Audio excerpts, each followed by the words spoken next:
días, bienvenidos. Esto es Contacto Directo. Hoy es martes 26 de enero del 2021. En breve estará con nosotros Carlos Rabascal, candidato a vicepresidente de la República por la Alianza UNES, ingeniero comercial guayaquileño, tiene estudios en gobernabilidad y gerencia política, es también conferencista. Lenin, ¿qué tal? Buenos días. Hola Denis, amigos televidentes, un buen día para todos. Además nos acompañará Rafael Caputi, jefe del servicio de infectología de Solca. Él ya recibió la vacuna por estar en la primera línea de atención a pacientes con COVID-19. Con él hablaremos sobre las dudas y certezas que trae también la vacunación en Ecuador. La actualidad, los protagonistas, el análisis y la información en Contacto Directo.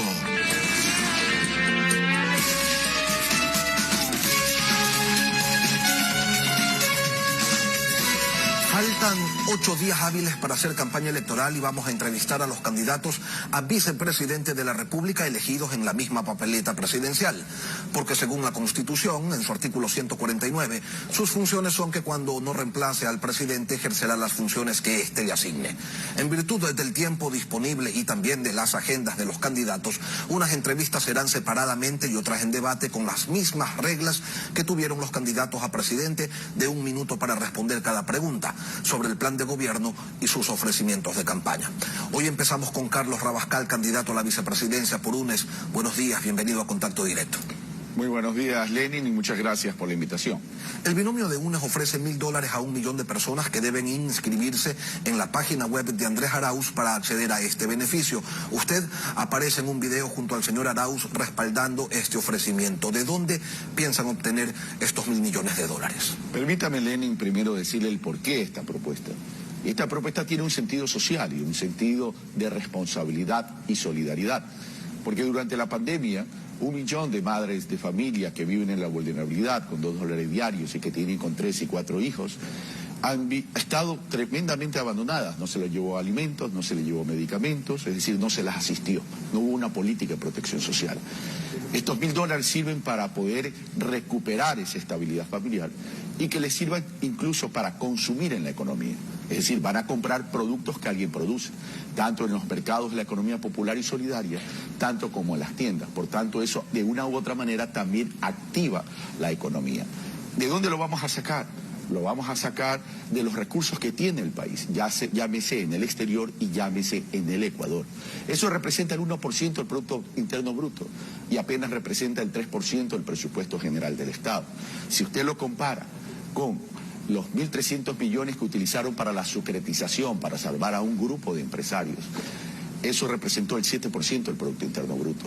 Si lo compara con el feriado bancario, ese feriado bancario representó el 27% del Producto Interno Bruto. Cuando $2.000 millones de dólares fueron tomados de la salud pública para pagar de una deuda externa que vencía recién en el 2022 y en el 2023, entonces está claramente la diferencia. Cuando usted Nosotros dice, nos preocupamos por salvar la vida y la salud de la gente. Cuando usted dice de los recursos del país o de plata que tiene afuera, es que no tienen claro de qué cuenta exactamente van a obtener esos $1.000 millones. Lo tenemos muy claro porque forma parte del presupuesto del Estado, es cuestión de reordenarlo, se establece el fondo. Pero también es lo que quiero decir. Yo creí que lo tenían más claro, ingeniero, porque cuando dicen a la siguiente semana de llegar al poder, es que uno ya sabe exactamente en dónde está esa plata y no que se necesita primero reordenar el presupuesto, que como se sabe es el presupuesto del año anterior porque así lo determina la ley. Mi querido Lenin, todavía no somos gobierno. Cuando seamos gobierno, llegamos y lo hacemos. El hecho de inscribirse para acceder a los $1.000 antes de la votación, le pregunto, ¿implica el compromiso de votar por el binomio Arauz-Rabascal? No, definitivamente no. No se puede ofrecer algo así o proponer algo así en función de quién vote o no vote. Sería una forma de comprar el voto. Claro, eso no va con nosotros. Además hay un registro social, Lenin. Pero ¿no podría quizás alguna autoridad entenderlo de esa manera, como que están queriendo comprar el voto y determinar así que se está cometiendo una infracción? Se pudiese entender de cualquier manera, más aún las autoridades, tanto en la función judicial como en las funciones electorales, entienden cualquier cosa el día de hoy.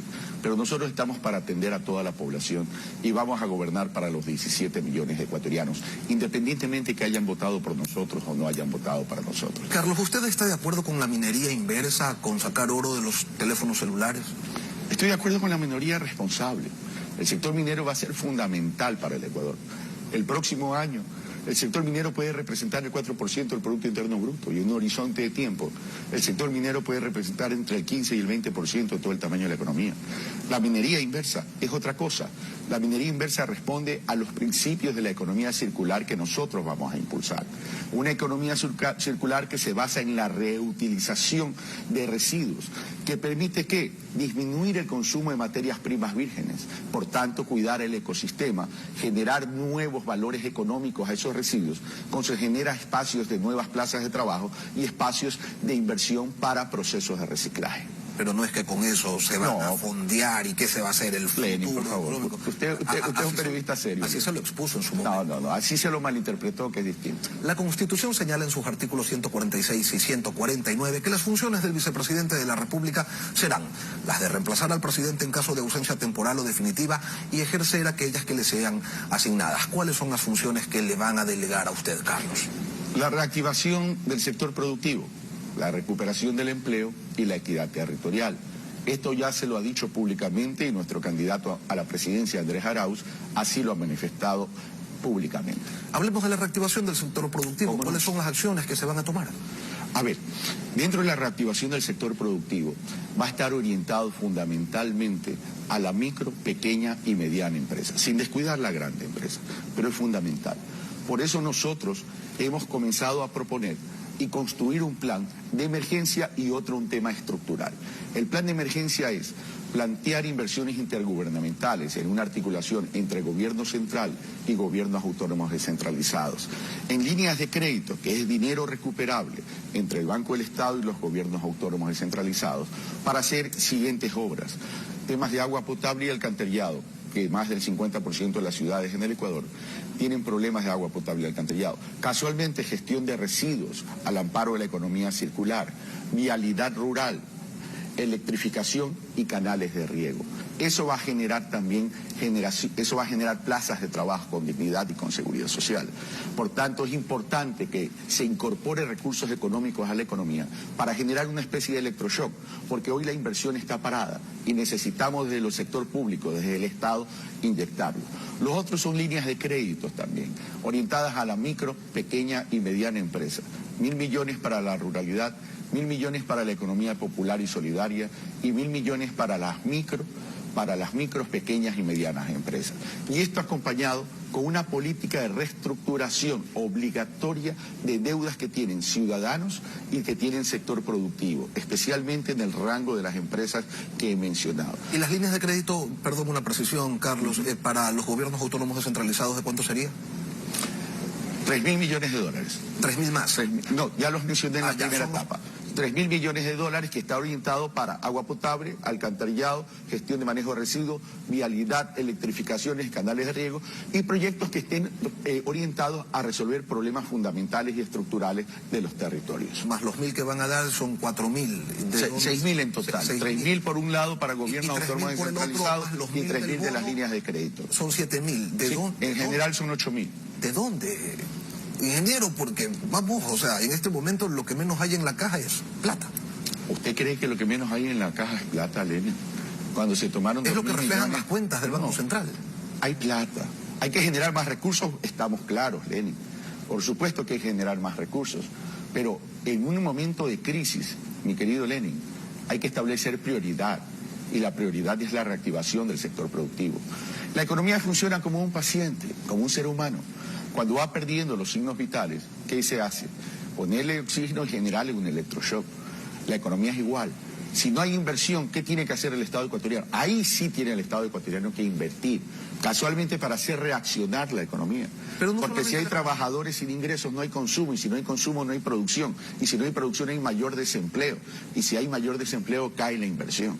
Entonces tenemos que comenzar a dar esas políticas, salirnos de lo clásico, porque estamos en una emergencia, en una crisis sanitaria, humanitaria y mundial. Eso es lo que hay que entender hoy en día. Carlos, el mayor generador de empleo es el sector privado. Y debe seguir así. El sector público, sí, así es. Debería seguir siéndolo, ya que el Estado no ha logrado reemplazarlo más allá de algunas aventuras ideológicas que ha vivido el país en el pasado. Por otro lado, la crisis no solamente es del Estado, también es de la empresa privada. Sin embargo, su compañero de fórmula escribió un artículo donde decía que había que incrementar el impuesto a la salida de divisas por sobre el 40%. Después lo borró, pero ahí está, en la web, de la web nada desaparece.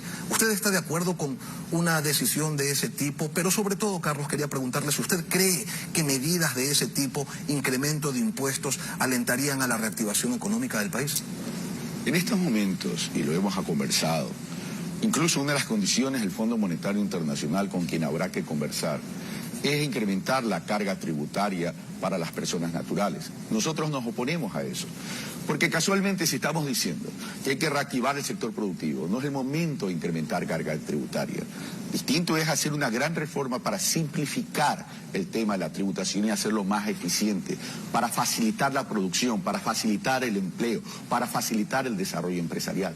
Y hacia allá tenemos que ir. Se lo pregunto más directamente. ¿De llegar al poder, incrementarían el impuesto a la salida de divisas? Le contesto con lo siguiente. Yo separaría lo que es comercio internacional de la salida de capitales. Si queremos mantener y fortalecer la dolarización, que lo vamos a hacer, no solamente hay que hacerlo con discurso. Hay que parar, por un lado, la hemorragia a la salida de capitales, que durante los 3 años y medio salieron 17.500 millones de dólares, que no responden a comercio internacional, responden a salida de patrimonio.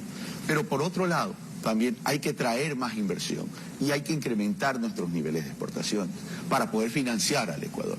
Y en ese sentido tenemos que encontrar causas comunes. Si no encontramos causas comunes, bueno, vamos a tener que tomar decisiones. Y esas decisiones, una de las alternativas pudiese ser esa, pero yo prefiero encontrar causas comunes para atraer esas inversiones y evitar la salida de capitales. ¿A partir de qué? A partir de crear un portafolio de inversiones que tengan relación con proyectos de competitividad, que me generen empleo y que adicionalmente nos garantice tener mejores precios en los mercados internacionales para asegurar mayor ingreso de divisas. Carlos, durante el correísmo, y usted lo sabe, el control de importaciones a través de sobretasas y aranceles, con el argumento de que eso evitaba la salida de divisas y fomentaba el desarrollo de la industria local, fue norma. Al final no pasó lo uno ni lo otro. Los dólares igual salieron y la industria local, que se había acomodado momentáneamente ante la escasez de opciones, no se desarrolló como finalmente se esperaba. De llegar al poder, ¿apuntarían nuevamente a la misma receta? Lo que usted menciona fue producto del terremoto y fue de carácter temporal. Le recuerdo que el tema de las sobretasas pasaba también por un tema con la Organización Mundial de Comercio. Por tanto, hay que respetar los convenios suscritos por el Ecuador. Y nos llamaron la atención en algunas ocasiones. No nos llamaron la atención. Estaba firme y no nos llamaron la atención. Respetaron, porque acuérdense que somos una economía dolarizada. Y siendo una economía dolarizada, entonces tenemos que proteger pues la dolarización. Todos queremos proteger la dolarización, todos queremos mantener la dolarización, pero es que la dolarización no se la defienden en las entrevistas, pues mi querido Lenin, ni se la defienden con los discursos. Yo lo recuerdo que en el año 2018 el déficit de la balanza comercial no petrolera fue de 4.800 millones de dólares, que en el año 2019 el déficit de la balanza comercial petrolera fue de 3.700 millones de dólares. Entonces evidentemente algo hay que hacer pues para fortalecer y mantener la dolarización. Nadie dice que no se importe, lo que se dice más bien es que se importe lo estrictamente necesario y aquellos productos suntuarios que se puedan pagar, pues entonces que se lo paguen.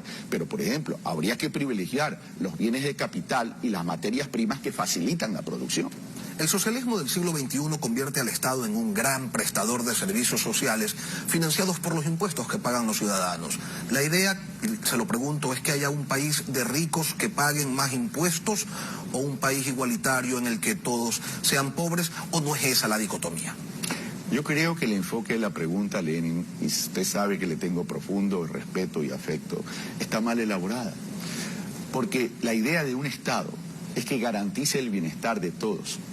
Y queriendo y teniendo la obligación de garantizar el bienestar de todos, más aún cuando en el Ecuador hay 6 de cada 10 ecuatorianos que viven en la vulnerabilidad y la informalidad. La pregunta es ¿cómo? Está claro que hay que orientar una política de protección social. El tema de los impuestos todos los países los tienen, por tanto no se va a renunciar a algún sistema tributario.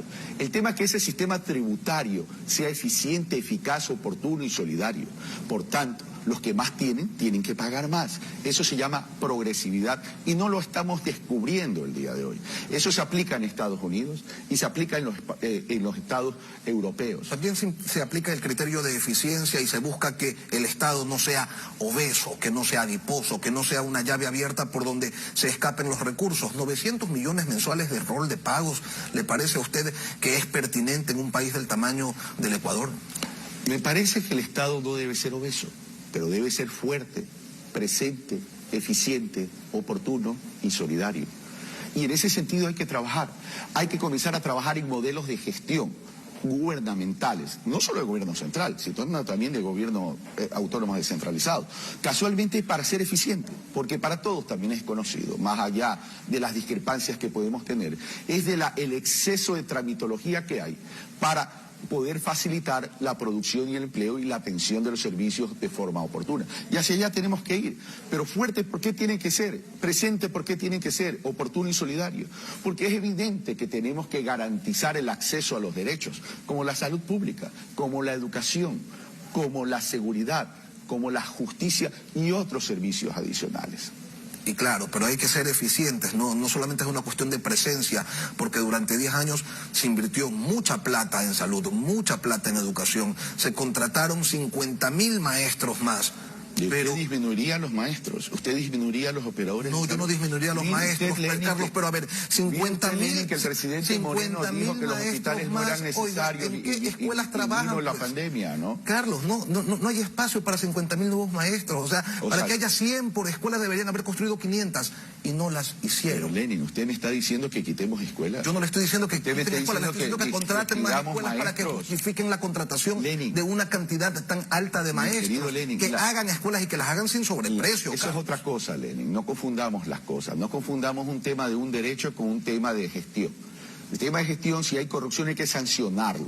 Pero no confundamos las cosas porque estaríamos confundiendo y mal orientando. Yo no le estoy diciendo, Carlos, en ningún momento que hay que si crece la población. Le digo que hay que, si van a contratar tanto maestro, por favor, que se construyan las escuelas en donde esos maestros puedan educar a la niñez. Pero por supuesto hay que hacer. Pero primero se hace lo primero, pues primero se hace la escuela, después se contrata el maestro. No, primero obvio, porque primero se hace la escuela. Exacto, obvio, y esa obviedad usted no va a pretender ponerse los zapatos y luego las medias, pues Lenin. ¿Qué acciones? Pero a ver, pero vamos por los principios, Lenin, porque puede quedar una confusión en el público que nos está escuchando. Sí.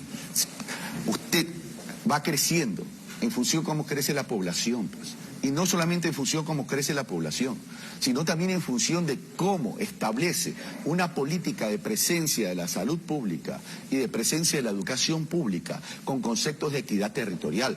Porque aquí no se trata solo de los indicadores, sino de la calidad del indicador, de cómo está distribuido ese derecho en las 24 provincias, en los 221 cantones de la patria ecuatoriana.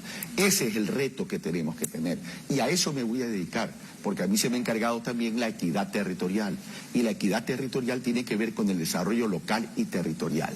¿Qué acciones concretas impulsaría usted, Carlos, que además ya tiene experiencia en esto, perteneció al Frente de Lucha contra la Corrupción del actual gobierno?